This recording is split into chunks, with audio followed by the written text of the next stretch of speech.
ചേച്ചി ഏവിയേഷൻ പഠിച്ചിട്ടില്ല. ഏവിയേഷൻ എന്ന് പറയുന്ന ആ ഒരു കോഴ്സ് പഠിച്ചിട്ടില്ല എന്നാണ് കുറെ പേര് എടുത്തിട്ട് പറയുന്നത്. ഫ്ലൈറ്റിന്റെ അകത്ത് നിൽക്കുന്ന തരത്തിലാണ് എഡിറ്റ് ചെയ്ത് വെച്ചിരിക്കുന്നത്. ഇവന്റ് മാനേജ്മെന്റ് ഫോട്ടോ അല്ലേ അത്? അതെ, ഇവന്റിന്റെ ഒരു ഫോട്ടോയാണ് എടുത്ത് എഡിറ്റ് ചെയ്തിട്ടേക്കുന്നത്. കൂടെ പിടിച്ചൊരു ആര്യ എന്ന് പറയുന്ന ഒരു വ്യക്തിയാണ് ഇത് ഇട്ടേക്കുന്നതെന്ന് തോന്നുന്നു, എന്നെ പറ്റിയ പരാമർശം. ഞങ്ങൾ ഏവിയേഷന്റെ വേഷം, അത് ഏവിയേഷന്റെ വേഷമല്ല, അത് ഞങ്ങൾ ഇവന്റ് മാനേജ്മെന്റിന് പോയ സമയത്തുള്ള വേഷമാണ്. എന്തൊക്കെ കള്ളത്തരങ്ങളാണ് ഇവറ്റകൾ ഇടുന്നത്. 5 days ഉണ്ടായിരുന്ന ട്രെയിനിങ്ങിന്റെ ഭാഗമായിട്ടുള്ള ഒരു ടൂർ എന്ന് പറയാൻ പറ്റത്തില്ല, സ്റ്റഡി ടൂർ ആയിരുന്നത്. എന്തിനാണ് ഞാൻ കള്ളം പറയുന്നത്? കള്ളം പറയേണ്ട ഒരു കാര്യം രേണുസുതിക്കില്ല. ഫ്ലൈവിംഗ് ഇൻസ്റ്റിറ്റ്യൂട്ട് ഓഫ് ഏവിയേഷൻ ചങ്ങനാശ്ശേരിയിലുള്ളതാണ്. പത്തനംതിട്ടയിലും ഉണ്ട്. പത്തനംതിട്ടയിലും ഉണ്ട്, 2 ബ്രാഞ്ചാണ് ഉള്ളത് അവർക്ക്. ഓക്കെ, എന്നാ ശരി മോനെ വെച്ചു. പിന്നെ ഈ പറയുന്ന ആര്യ എന്ന് പറയുന്ന വ്യക്തി വ്യൂസിന് വേണ്ടിയിട്ടാണോ നിങ്ങൾ ഈ എടുത്തിട്ട്? വ്യൂസ് ഇല്ലെങ്കിൽ നിങ്ങൾ വേറെ വല്ലവരും എടുത്തിട്ട് പറയുന്നത് എന്നെ എന്തിനാണ്? എന്നെ വെറുതെ വിടൂ. ഒരുപാട് പേര് എന്നെ തന്നെ ഇട്ട് പറയുന്നുണ്ടല്ലോ, നിങ്ങളെങ്കിലും ഒന്ന് വെറുതെ വിടും. നിങ്ങൾക്ക് എന്നെ അറിയാവുന്നവരല്ലായിരുന്നു. ഈ ആര്യ എന്ന് പറയുന്ന വ്യക്തിയോടാ പറഞ്ഞത് എന്റെ കൂടെ പഠിച്ചേ. എന്നെ നിങ്ങളുടെ അടുത്ത് എന്തെങ്കിലും ഞാൻ ദ്രോഹം ചെയ്തോ? എന്തെങ്കിലും ദോഷം ചെയ്തോ? ഉള്ള സമയത്ത് കൂടെ പഠിച്ചു, അതല്ലാതെ ഞാൻ എന്തെങ്കിലും ചെയ്തോ നിങ്ങൾക്കെതിരെ? ഒന്നും ചെയ്തില്ലല്ലോ. ഞാനൊരു കാര്യം ചോദിച്ചിട്ടെ, അവര് പറയുന്നത് ട്രെയിനിങ്, ഞാൻ ഒരു സ്ഥലത്തും ജോലി ചെയ്തെന്ന് ഞാൻ പറഞ്ഞു. നമ്മൾ ട്രെയിനിങ്ങിന്റെ ഭാഗമായിട്ടാണ് ഫ്ലൈറ്റിൽ കയറുന്നത്. ട്രെയിനിങ് എന്ന് പറഞ്ഞാൽ എന്താണ്? ജോലിയുടെ ട്രെയിനിങ്ങിന്റെ ഭാഗം. അങ്ങനെ ഞാൻ പറഞ്ഞത് ട്രെയിനിങ്ങിന്റെ ഭാഗമായിട്ടാണ് ഫ്ലൈറ്റിൽ കയറി. യൂണിഫോം ഇട്ടുകൊണ്ടാണ് ഫ്ലൈറ്റിൽ കയറിയത്.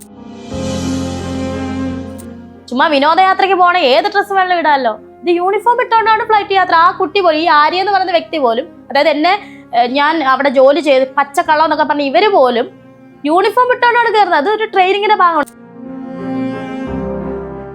ഭ്രാന്താണെന്ന് ശ്രുതി മരിക്കുന്നതിന് മുൻപേ പറഞ്ഞിട്ടുണ്ട്. പറയട്ടേന്നേ, കേരളം തന്നെ ഒരു ഭ്രാന്താലയമാണെന്നാണല്ലോ വലിയൊരു വ്യക്തി പറഞ്ഞിട്ടുള്ളത്. കേരളമേ, ഞാൻ കേരളത്തിലെ ഒരു അംഗമല്ലേ. മാങ്ങയുള്ള മരത്തിലെ കല്ലെറിയുന്നു കേട്ടിട്ടില്ല. അതൊക്കെ തന്നെയാണ് നമ്മളെ കൊണ്ട്. അവർക്ക് എന്താ, ഞാൻ വളർന്നു വരുന്ന ഇനിയും അവർ വലിയ ആളാകുമോ, സെലിബ്രിറ്റി ആകുമോ എന്നൊക്കെ ഉള്ളൊരു ഭയം കൊണ്ടായിരിക്കണം ഇങ്ങനെ തന്നെ ഈ സൈബർ ബുള്ളിങ്. ഇംഗ്ലീഷ് കഫേ വഴി ലോകത്തെവിടെ നിന്നും ഒരു പേഴ്സണൽ ട്രെയിനറുടെ സഹായത്തോടെ വാട്സാപ്പ് വഴി നിങ്ങൾക്ക് ഇംഗ്ലീഷ് പഠിക്കാം. കൂടുതൽ വിവരങ്ങൾക്ക് താഴെയുള്ള ലിങ്കിൽ ക്ലിക്ക് ചെയ്ത് മെസ്സേജ് ചെയ്യും. English cafe, we present you the perfect English. WhatsApp now 9633388575. Social media ഇത്രയധികം ഒരാളെ എയിം ചെയ്തുകൊണ്ട് നോക്കിയിട്ടുണ്ടെങ്കിൽ അത് രേണു ചേച്ചിനെ മാത്രമാണ്. രേണു ചേച്ചിനെ തന്നെ അങ്ങനെ ടാർഗറ്റ് ചെയ്യുന്നതായിട്ട് രേണു ചേച്ചിക്ക് തോന്നിയിട്ടുണ്ട്.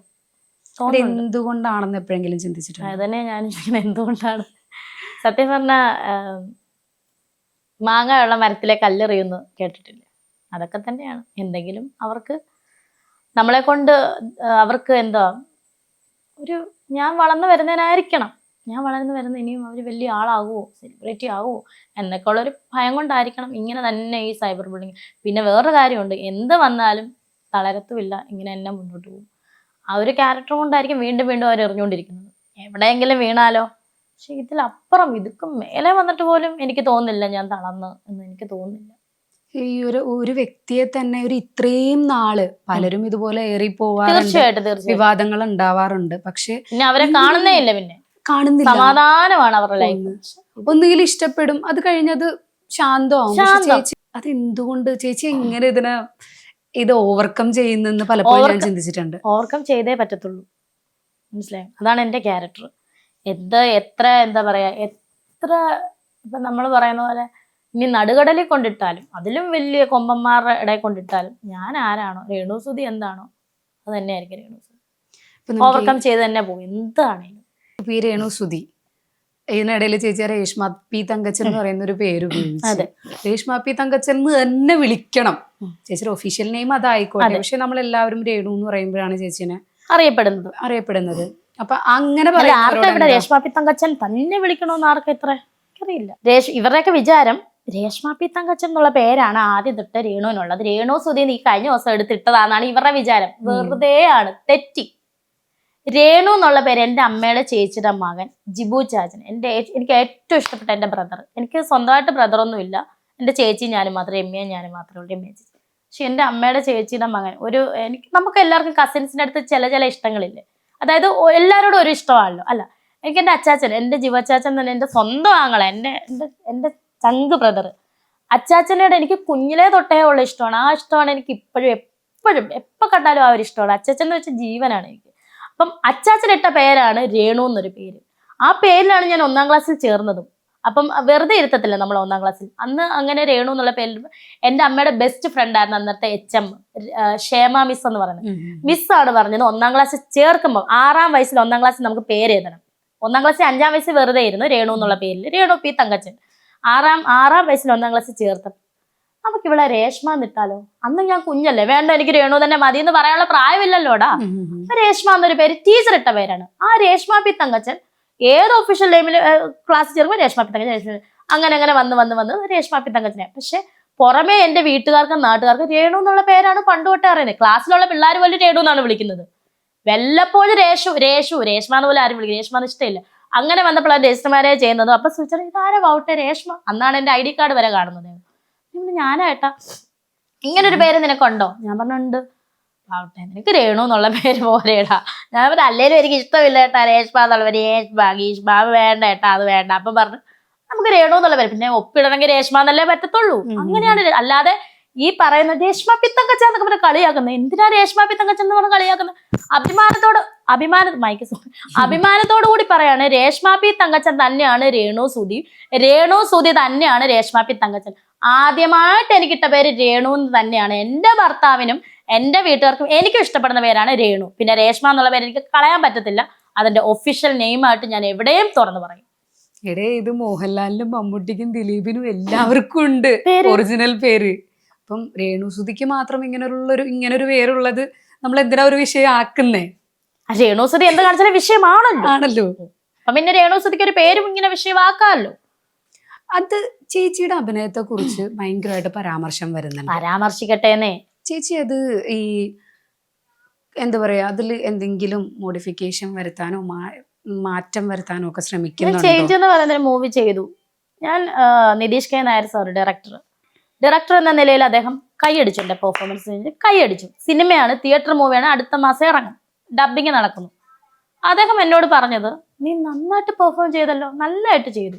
അതുപോലെ അദ്ദേഹത്തിന് അടുത്ത മൂവി, 3ാമത്തെ മൂവി ഫാമിലി സർക്കസ്, അതിലും എനിക്കൊരു ക്യാരക്ടർ വേഷം തന്നു. പൂജ കഴിഞ്ഞതേ ഉള്ളൂ, അടുത്ത മാസത്തോടു കൂടി തുടങ്ങും. അപ്പം അദ്ദേഹം അന്ന് പൂജയ്ക്കിടയിൽ അത്രയും പേരുടെ മുന്നിൽ അദ്ദേഹം മൈക്ക് കൊണ്ട് എഴുന്നേറ്റ് പറഞ്ഞ എന്താണെന്നറിയും? ഒരുപാട് പേര് അദ്ദേഹത്തോട് എന്തിനേ രേണുസുതി അഭിനയിപ്പിക്കുന്നത്, ഒരുപാട് നെഗറ്റീവ് ഉള്ളതല്ലേ അവൾക്ക്. അപ്പം അപ്പൊ അദ്ദേഹം പറഞ്ഞത് എന്തുവാകട്ടെ അവൾ അഭിനയിക്കുന്നുണ്ടോ എന്ന് നോക്കിയാൽ പോരെ, നല്ല രീതിയിൽ പെർഫോം ചെയ്ത അവൾ അഭിനയിച്ചത്, എനിക്കറിയാം അവൾ നന്നായിട്ട് വരുമെന്ന് അദ്ദേഹം പറഞ്ഞതാണ് അവിടെ എഴുന്നേറ്റ്. പെണ്ണാണ് ഞാൻ. 3 കോടി ജനങ്ങൾക്കുള്ളിൽ ഇടയ്ക്ക് നിന്ന് ഒറ്റയ്ക്ക് നിന്ന് പോരാടാൻ രേണുസുതിക്ക് ഉള്ളൂ. മക്കള് കുഞ്ഞു പിള്ളേരാണ് 2 പേരും. മൂത്തമ്മൻ എനിക്ക് ഇപ്പോഴും കുഞ്ഞാണ് അവൻ. അവനെ കഴിഞ്ഞ ദിവസം വീട്ടിൽ വന്നപ്പോൾ എനിക്ക് സത്യം പറഞ്ഞ സൂചാനെ പോലെ ഓടിച്ചത് അവനെ കെട്ടിപ്പിടിച്ച് ഉമ്മ കൊടുത്തു. അവൻ എന്നെ അമ്മാന്ന്. അവൻ എൻ്റെ കുഞ്ഞാണ്, ഇപ്പോഴും എനിക്ക് അവൻ കുഞ്ഞാണ്. അതുപോലെ ഇളയാളുടെ കാര്യം പറയണ്ടല്ലോ. അപ്പം എൻ്റെ കൂടെ നിൽക്കാൻ ഞാൻ മാത്രമേ ഉള്ളൂ. എനിക്ക് എൻ്റെ ഫാമിലി ഉണ്ടെങ്കിലും ഫാമിലി ഉണ്ട്, കാരണം അവർ ചേർത്ത് നിർത്തുന്നുണ്ട്. എൻ്റെ ചേച്ചിയും ചേട്ടനും. അതുപോലെ എനിക്ക് സത്യം പറഞ്ഞാൽ എടുത്തു പറയാൻ എനിക്ക് എത്രയോ കൂട്ടുകാരുണ്ടെങ്കിൽ പോലും അവരൊക്കെ അകന്നു പോയ സമയങ്ങളുണ്ട്. ഇപ്പം എനിക്ക് സത്യം പറഞ്ഞാൽ എൻ്റെ കരീഷ്മ എന്ന് പറഞ്ഞാൽ അവളെ എടുത്തു പറയേണ്ടതാണ്. ഒരുപാട്. അതുപോലെ എൻ്റെ ലസി ചേച്ചി, സജീന ചേച്ചി, അങ്ങനെ കുറച്ച് പേരുണ്ട് എന്നെ ഇപ്പോഴും താങ്ങി നിർത്താനും സപ്പോർട്ടിനൊക്കെ. എനിക്ക് അവരുടെയൊക്കെ പേര് പറയുന്നത് എനിക്ക് എത്രയോ കൂട്ടുകാരെ അടുത്ത് വന്നിട്ട് പോലും മാറി നിന്ന്, അല്ലെങ്കിൽ പെട്ടെന്ന് ക്യാരക്ടർ ചേഞ്ച് ആയപ്പോൾ നമ്മൾ ഞെട്ടിപ്പോയി. ഇതെന്തോ സംഭവം, ഒരു പ്രശ്നമില്ലാതിരുന്നല്ലോ എന്ന് ഓർത്ത് നമ്മൾ ഞെട്ടിപ്പോയിട്ടുണ്ട്. അവരോടൊക്കെ എനിക്കൊരു പിണക്കമില്ല. പിന്നെ അതുപോലെ തന്നെ ഉള്ള ഒരു കാര്യമാണ് ചേച്ചി ഏവിയേഷൻ പഠിച്ചിട്ടില്ല. ചേച്ചി എന്ത് ചെയ്തു എന്ന് പറഞ്ഞാലും കൂടി പോയതായിരിക്കും. കൂടെ പഠിച്ചൊരു ആര്യ എന്ന് പറയുന്ന ഒരു വ്യക്തിയാണ് ഇത് ഇട്ടേക്കുന്നതെന്ന് തോന്നുന്നു, എന്നെ പറ്റിയ പരാമർശം.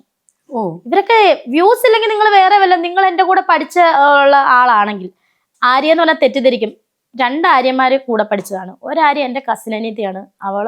അവൾ ഇന്നീ നിമിഷം വരെ എന്നെ സപ്പോർട്ടേ ചെയ്തിട്ടുള്ളൂ. അവൾ ഇനി തല പോയാലും രേണു ചേച്ചിയെ സപ്പോർട്ട് ചെയ്യുന്നേ അവൾ പറഞ്ഞിട്ടുള്ളൂ. അവൾ എൻ്റെ കസിനാണ്. പിന്നെ ഈ പറയുന്ന ആര്യ എന്ന് പറയുന്ന വ്യക്തി വ്യൂസിന് വേണ്ടിയിട്ടാണോ നിങ്ങൾ ഈ എടുത്തിരുന്നത്? ഞാനൊരു കാര്യം ചോദിച്ചിട്ടെ, അവർ പറയുന്നത് ട്രെയിനിങ്, ഞാൻ ഒരു സ്ഥലത്തും ജോലി ചെയ്തെന്ന് ഞാൻ പറഞ്ഞ ട്രെയിനിങ്ങിന് പോയി യൂണിഫോം ഇട്ടുകൊണ്ട് എയർ ഇന്ത്യ ഫ്ലൈറ്റിൽ കയറിയെങ്കിൽ ഞാൻ സാറിനോട് ചോദിച്ചു. ഫ്ലൈവിങ്സ് എന്ന് പറയുന്ന ചങ്ങനാശ്ശേരിയിലെ ഫ്ലൈവിങ്സ്, പത്തനംതിട്ടയിലും ഫ്ലൈവിങ്സ് ഉണ്ട്, ആർക്ക് വേണം അന്വേഷിച്ചോളൂ. സാറിന്റെ പേര് ഞാൻ മറന്നു. ദൈവമേ, സാറിന്റെ പേരെന്ന് സാറിനോട് ഞാൻ ചോദിച്ചു, സാറേ യൂണിഫോം ഇട്ടുകൊണ്ട് നമ്മൾ എയർ ഇന്ത്യയിൽ എന്തിനാ കയറുന്നതെന്ന് ചോദിച്ചു. ഒരു ബാംഗ്ലൂർ ട്രിപ്പ് എന്ന് പറഞ്ഞാൽ പഠനത്തിനായിട്ട് പോകും. രേണു, ഇത് നമ്മൾ ഈ യൂണിഫോം ഇട്ടുകൊണ്ട് പോകുന്നത് എന്താന്ന് ചോദിച്ചാൽ, നമ്മളത് ഏവിയേഷൻ സ്റ്റുഡൻസ് ആണ്. അതുകൊണ്ട് നമ്മൾ ട്രെയിനിങ്ങിന്റെ ഭാഗമായിട്ടാണ് ഫ്ലൈറ്റിൽ കയറുന്നത്.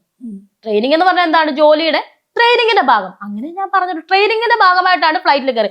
യൂണിഫോം ഇട്ടുകൊണ്ടാണ് ഫ്ലൈറ്റിൽ കയറിയത്.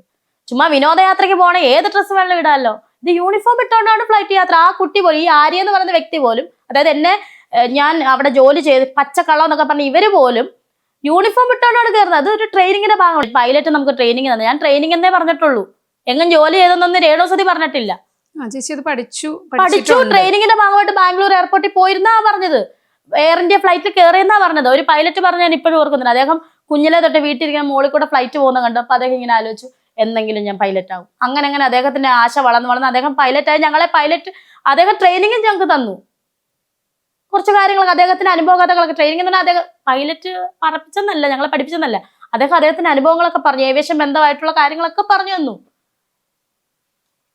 ഇതുപോലെ ഇതല്ലേ ഞാൻ ട്രെയിനിങ് എന്ന് പറഞ്ഞാൽ. ഇനി ഞാൻ എന്തിനാണ് കള്ളം പറയുന്നത്? അത് എടുത്ത് കുറെ എണ്ണം എടുത്തിട്ട് അവള് കള്ളം പറഞ്ഞു അങ്ങനെ. പിന്നെ വേറെ ഫോട്ടോസ് ഇട്ടേക്കുന്നത് എന്റെ കസിന്റെ ആര്യ. ഞങ്ങൾ ഏവിയേഷന്റെ വേഷം, അത് ഏവിയേഷന്റെ വേഷമല്ല, അത് ഞങ്ങൾ ഇവന്റ് മാനേജ്മെന്റിന് പോയ സമയത്തുള്ള വേഷമാണ്. എന്തൊക്കെ കള്ളത്തരങ്ങളാണ് ഇവറ്റകൾ ഇടുന്നത്. എനിക്കറിയത്തില്ല ഇതൊക്കെ. വ്യൂസ് ഇല്ലെങ്കിൽ നിങ്ങൾ വേറെ വല്ലവരും എടുത്തിട്ട് പറയുന്ന എന്നെ എന്തിനാണ്? എന്നെ വെറുതെ വിടൂ. ഒരുപാട് പേര് എന്നെ തന്നെ ഇട്ട് പറയുന്നുണ്ടല്ലോ. നിങ്ങളെങ്കിലും ഒന്ന് വെറുതെ വിടും. നിങ്ങൾക്ക് എന്നെ അറിയാവുന്നവരല്ലായിരുന്നോ? ഈ ആര്യെന്ന് പറയുന്ന വ്യക്തിയോടാ പറഞ്ഞത് എന്റെ കൂടെ പഠിച്ചേ. നിങ്ങൾക്ക് എന്നെ, നിങ്ങളുടെ അടുത്ത് എന്തെങ്കിലും ഞാൻ ദ്രോഹം ചെയ്തോ? എന്തെങ്കിലും ദോഷം ചെയ്തോ? ഉള്ള സമയത്ത് കൂടെ പഠിച്ചു. അതല്ലാതെ ഞാൻ എന്തെങ്കിലും ചെയ്തോ നിങ്ങൾക്കെതിരെ? ഒന്നും ചെയ്തില്ലല്ലോ. ചിലപ്പോൾ നിങ്ങൾ നല്ല കാര്യമായിരിക്കും പറഞ്ഞത്, പക്ഷെ അത് പുറത്ത് വന്നത് ഇങ്ങനെയാണ്. ഇതൊന്നും ഞാൻ കാണുന്നില്ല. എന്റെ കസിനെ, അവൾക്ക് സങ്കടം, അയ്യോ അവളുടെ പേര് അവളാന്ന് ഓർത്ത് ഇനി എല്ലാരും പറയുന്നു. അവൾ ഒരിക്കലും എന്നെ അങ്ങനെ പറയില്ല. ആര്യ എന്റെ കൂടെ പഠിച്ചതും എന്റെ അനിയത്തി സിസ്റ്ററും. അവളുടെ ഫോട്ടോയാണ് എടുത്ത് കൊടുത്തേക്കുന്നത് എല്ലായിടത്തും. പിങ്ക് ഹെവനോ അങ്ങനെ കണ്ടൊക്കെ പറഞ്ഞ ചാനൽ നീലക്കുലൊക്കെ എന്ന് തോന്നുന്നു. അവരൊക്കെയാന്ന് തോന്നുന്നു. അവളിന്ന് രാവിലെ വിളിച്ച് പറഞ്ഞതാണ്. അപ്പോഴാണ് ഞാൻ ശ്രദ്ധിക്കുന്നത് അവളുടെ ഫോട്ടോ വെച്ചപ്പോൾ എല്ലാവരും ഓർത്ത് അവളായിരിക്കും എന്നെ നെഗറ്റീവ് പറയുന്നത്. അവൾ എന്നും എനിക്ക് സപ്പോർട്ടാണ്.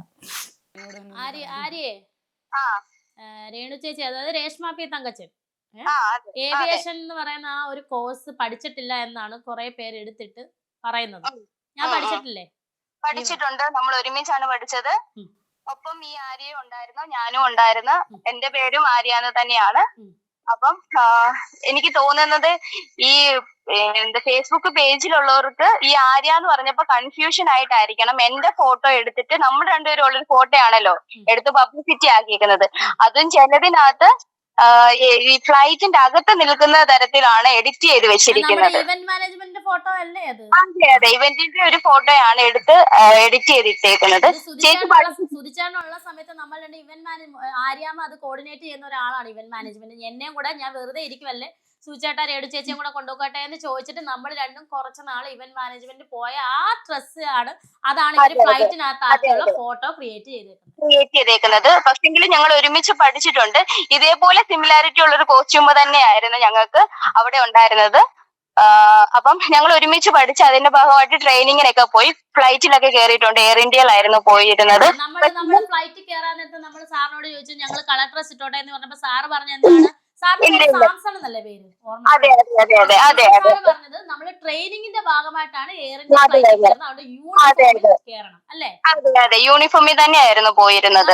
മൊബൈൽ യൂസ് ചെയ്യാൻ പറ്റത്തില്ലായിരുന്നല്ലേ? ഇല്ല, മൊബൈല് നമുക്ക് അലൗഡ് അല്ല. ഞങ്ങൾ സ്റ്റുഡൻസ് ആയതുകൊണ്ട് മൊബൈൽ ആരും തന്നെ എടുത്തിട്ടില്ല. എനിക്ക് തോന്നുന്നു ഒരു ബോയ് എക്സ്ട്രാ തന്നെ വന്നതുകൊണ്ട് മാത്രം ആ കുട്ടിക്ക് സാറുമായിട്ട് കണക്ട് ചെയ്യാൻ വേണ്ടി മാത്രം മൊബൈൽ ഫോൺ എടുത്ത്. ഞങ്ങളുടെ ആരും കയ്യിലും ഫോൺ ഇല്ലായിരുന്നു. ഞങ്ങള് അപ്പം ഞാൻ പറഞ്ഞ ട്രെയിനിങ്ങിന്റെ ഭാഗമായിട്ട് തന്നെ നമ്മൾ അവിടെ ഒരു ബാംഗ്ലൂർ എയർപോർട്ടിൽ വന്നിട്ട് നമ്മളൊരു ഫോട്ടോ എടുക്കുകയും ചെയ്തു, ഗ്രൂപ്പ് ഫോട്ടോ അല്ലേ. അതെ, 5 days ഉണ്ടായിരുന്നു. ട്രെയിനിങ്ങിന്റെ ഭാഗമായിട്ടുള്ള ഒരു ടൂർ എന്ന് പറയാൻ പറ്റത്തില്ല, സ്റ്റഡി ടൂർ ആയിരുന്നു അത്. ഒരു പൈലറ്റ് നമുക്ക് ക്ലാസ് എടുത്ത് ഓർക്കുന്നുണ്ടോ? ഒരു പ്രായമുള്ള പൈലറ്റ്. അതെ അതെ അതെ. ഇതൊക്കെ ചുമ്മാ ഞാൻ പറഞ്ഞതാണോ? അപ്പൊ രേണുസുതി വെറുതെ പറഞ്ഞതാണോ ഇതൊക്കെ? പിന്നെ 1-2 ട്രാവൽ ഏജൻസി പോയിട്ട് നമ്മൾ കുറെ റെഫറൻസ് ചെയ്തിട്ടുണ്ടായിരുന്നു. ട്രാവൽ ഏജൻസി ഏവിയേഷന്റെ ഭാഗമായിട്ട് തന്നെയാണ് പോയത്. അതെ അതെ അതെ അതെ അതെ അതെ. എന്തിനാണ് ഞാൻ കള്ളം പറയുന്നത്? കള്ളം പറയേണ്ട ഒരു കാര്യം രേണുസുതിക്കില്ല. ഇല്ല, നമ്മൾ പഠിച്ചിട്ടുള്ള ഇൻസ്റ്റിറ്റ്യൂട്ടിന്റെ പേരും കൂടെ പറഞ്ഞേക്കൂ. ഫ്ലൈവിംഗ് ഇൻസ്റ്റിറ്റ്യൂട്ട് ഓഫ് ഏവിയേഷൻ ചങ്ങനാശ്ശേരിയിലുള്ളതാണ്. ചങ്ങനാശ്ശേരിയിലും ഉണ്ട്, പത്തനംതിട്ടയിലും ഉണ്ട്. പത്തനംതിട്ടയിലും ഉണ്ട്. 2 ബ്രാഞ്ചാണ് ഉള്ളത് അവർക്ക്. ഓക്കെ, എന്നാ ശരി മോനെ, വെച്ചു. ഇവക്ക് ഭ്രാന്താണെന്ന് ശ്രുതി മരിക്കുന്നതിന് മുൻപേ പറഞ്ഞിട്ടുണ്ട്. പറയട്ടെ അതാണ് പറയുന്നത്. പറയട്ടേന്നേ, കേരളം തന്നെ ഒരു ഭ്രാന്താലയമാണെന്നാണല്ലോ വലിയൊരു വ്യക്തി പറഞ്ഞിട്ടുള്ളത്. കേരളമേ, ഞാൻ കേരളത്തിലെ ഒരു അംഗമല്ലേ. സോ എല്ലാവരുടെ ഉള്ളിൽ ഒരു മാനസിക രോഗി ഉണ്ടെന്ന് പറഞ്ഞാൽ ഞാൻ തെളിയിച്ച എല്ലാ മനുഷ്യന്റെ ഉള്ളിൽ ഒരു മാനസിക രോഗി, മറ്റേ മാടമ്പിള്ളിയിലെ മനോരോഗി ഉണ്ടെന്ന് പറഞ്ഞാൽ, നമ്മളിപ്പോ ഒരു യാത്ര പോവാണ്, ബസ്സിലാണ് പോകുന്നത്. സിമ്പിൾ, ചിന്തിച്ചാൽ മതി. നമ്മൾ ബസ്സിൽ യാത്ര പോകുന്നു, നമ്മൾ ഇരിക്കുകയാണ് ബസ്സിൽ, നോക്കിയപ്പോൾ ഒരു ആക്സിഡന്റ് സംഭവിച്ചു. ബസ് നിർത്തി, സ്വാഭാവികം. ചുമ്മാ ഇരിക്കുമോ നമ്മൾ? ഇല്ല, തലയിട്ട് നോക്കും. ഇല്ലേ, ആക്സിഡന്റ് സംഭവിച്ചാൽ നമ്മൾ തലയിട്ട് നോക്കിയിരിക്കും. നോക്കുവാണേ, അപ്പൊ അവിടെ വലിയ ബ്ലഡ് ഒന്നും കണ്ടില്ല, കുഴപ്പമൊന്നുമില്ല, ആർക്കും വലിയ പരിക്കൊന്നുമില്ല. സ്വാഭാവികം നമ്മളകത്ത് എന്നാ പറയുന്നത്, ബ്ലഡ് ഒന്നും ഇല്ലായിരുന്നല്ലോ, എന്നാൽ അത് ബ്ലഡ് ഉണ്ടെങ്കിലോ, അല്ലെങ്കിൽ വലിയ പരിക്കാണ്, അയ്യോ ബ്ലഡ്, നമ്മൾ അത് കണ്ടില്ല, മനസ്സിലായോ? അത് കാണാതെ നമ്മൾ അതൊന്നും ഇല്ലായിരുന്നല്ലോ, അപ്പൊ അത് ബ്ലഡ് നമ്മൾ നോക്കുന്ന എന്തുവാ, അത് എല്ലാവരുടെ ഉള്ളിൽ ഒരു മാനസിക രോഗം ഉള്ളതുകൊണ്ടാണ് അങ്ങനെ ഒരു സംഭവം പുറത്ത് വരുന്നത്. സിമ്പിൾ, ഞാൻ ചിന്തിച്ച കാര്യമാണ്. ചിലപ്പോൾ ശരിയാകാം, തെറ്റാകാം. ഇപ്പൊ ചേച്ചി, ഇത് എനിക്ക് തോന്നിയിട്ടുള്ളൊരു കാര്യമാണ്. ഇപ്പൊ ചേച്ചി മെയിൻലി ചെയ്തിട്ടുള്ള സിനിമകളായാലും സീരീസ് അങ്ങനെ എന്തൊക്കെ ആയാലും ഒത്തിരി ഭയങ്കര ഫേമസ് ആയുള്ളവരുടെ കൂട്ടത്തിലല്ല. അപ്പം ചേട്ടന്റെ ഒരു അവരൊക്കെ ഫേമസ് ആകും, അവരൊക്കെ ഫേമസ് ആകും. ചേട്ടന്റെ ഒരു കണക്ഷൻ വെച്ചും ചേട്ടൻ അറിയുന്ന ഒത്തിരി പേരില്ലേ. അപ്പൊ അങ്ങനെ ഒരു ഈ മെയിൻ സ്ട്രീം ലെവലിൽ നിന്ന് ചേച്ചിക്ക് എന്തെങ്കിലും ഓഫർ വന്നിട്ടുണ്ടോ? ഇല്ല, ഞാൻ അങ്ങോട്ട് ആരോട് ഓഫർ ചെയ്തിട്ട് ഒന്നുമില്ല. എന്നെ അഭിനയിപ്പിക്കാമെന്നൊന്നും ഇന്ന് വരെ ഞാൻ ചോദിച്ചിട്ടില്ല. എന്നാ ചേട്ടന്റെ സിനിമ ചെയ്ത ഡയറക്ടേഴ്സ് ഒക്കെ നല്ല ആൾക്കാർ എൻ്റെ ഫ്രണ്ട്സ് ഉണ്ട്, അവരോട് പോലും ഞാൻ ചോദിച്ചിട്ടില്ല. എന്നാൽ അവർ പറഞ്ഞിട്ടുണ്ട് നമുക്ക് നല്ലൊരു സിനിമ നമുക്ക് ചെയ്യാം, അങ്ങനെ പറഞ്ഞിട്ടുണ്ട്. തീർച്ചയായിട്ടും. എന്തായാലും ചേച്ചി ഇങ്ങനെ ഒരു ഫീൽഡിലേക്കാണ് കാലെടുത്ത് വെച്ചത്. അപ്പൊ പിന്നെ എന്തായാലും നമ്മളിങ്ങനെ ചെറുതായിട്ട് നിൽക്കാതെ, ചെറുതെന്നല്ലേ മോളെ വലുത് പോകുന്നത്. ഇപ്പം വലുത് പോയില്ലല്ലോ, നമ്മൾ ചെറുത് നിൽക്കട്ടെ. നമുക്കെല്ലാം സന്തോഷമാണ്, ചെറുതോ വലുതോ എന്നൊന്നുമില്ല. നമുക്ക് കിട്ടണതെല്ലാം നമുക്ക് അനുഗ്രഹത്തോടു കൂടി തന്നെയാണ് നമ്മൾ എടുക്കുന്നത്.